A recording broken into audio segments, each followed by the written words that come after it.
जो कैसे हैं आप लोग। मैं डॉक्टर मीनाक्षी कुमारी शिवगंगा बालिका उच्च विद्यालय मधुबनी आज आपके सामने एक अपनी छोटी सी अपील लेकर आई हूँ कि प्लास्टिक का उपयोग हम लोग न करें। ये छोटी सी बातें मैं आपके सामने आज लेकर उपस्थित हुई हूँ। जैसा कि बच्चों हम लोग जानते हैं कि प्लास्टिक प्रदूषण पर नियंत्रण आज के समय में मानव जाति की सबसे बड़ी ज़रूरतों में से एक बन गया है, क्योंकि प्लास्टिक न सिर्फ प्रकृति के साथ बड़ा खिलवाड़ कर रहा है बल्कि इसने भविष्य में धरती पर जीवन की भी संभावना को कम करने का काम किया है बच्चों।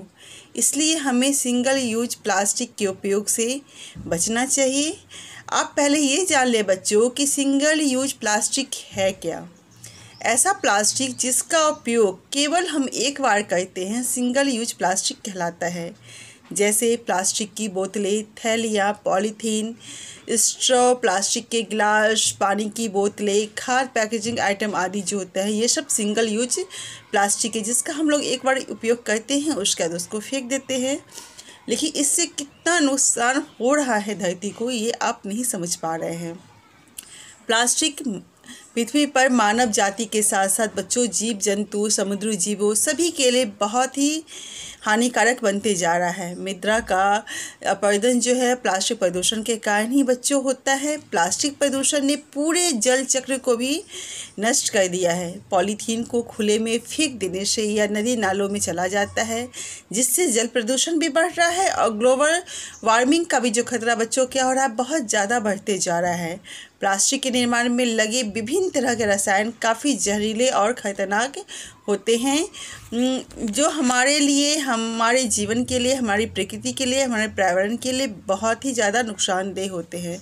इसलिए बच्चों हम सभी को प्लास्टिक के उत्पादनों के उपयोग से परहेज करना चाहिए। इसके स्थान पर प्लास्टिक के वैकल्पिक उत्पादों का जो हम प्रयोग करना सीखें, क्योंकि पॉलीथीन जो होता है बच्चों वह न तो सड़ता है न गलता है बल्कि वह गंदगी और प्रदूषण बढ़ाता है। अगर हमें भविष्य को सुंदर बनाना है तो लोगों में इसके प्रति जागरूकता फैलानी बहुत ही ज़रूरी है। बढ़ते प्लास्टिक प्रदूषण को देखते हुए सिर्फ एक व्यक्ति को ही नहीं बल्कि हम सभी को मिलकर प्लास्टिक प्रदूषण को कम करने के लिए उचित तरीके से बच्चों प्रयास करना चाहिए। यह सिर्फ एक व्यक्ति का कर्तव्य ही नहीं है बल्कि यह पूरे समाज का, विश्व के प्रत्येक मानव जाति का कर्तव्य है कि पर्यावरण को हम कैसे सुरक्षित बनाएं, क्योंकि पर्यावरण के बिना धरती पर जीवन संभव ही नहीं है।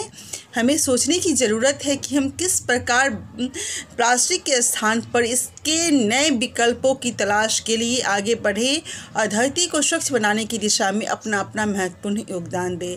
आप सभी बच्चे भविष्य के निर्माता हैं, राष्ट्र के निर्माता हैं। मैं आप सभी से कहना चाहूँगी कि आप लोग इस मुहिम में आगे बढ़ें और प्लास्टिक के उपयोग को कम करने, बंद करने की पूरी कोशिश करें। अपने आसपास लोगों में जागरूकता को फैलाएं, इस बातों को फैलाएं कि ये हमारे पृथ्वी के लिए, हमारी प्रकृति के लिए, हमारे पर्यावरण के लिए प्लास्टिक कितना ही ज़्यादा खतरनाक है। आप सभी बच्चे अगर इसमें आगे बढ़ेंगे तो निश्चित रूप से एक नया मुकाम हासिल होगा और हमारा देश जो है बहुत बड़े आने वाले खतरे से बच सकता है। मैं उम्मीद करती हूँ बच्चों कि आप लोग प्लास्टिक के होने वाले प्रदूषणों को समझेंगे, उससे निपटने की पूरी कोशिश करेंगे और लोगों को भी अपनी तरफ से पूरी तरह से जागरूक करने की कोशिश करेंगे। धन्यवाद।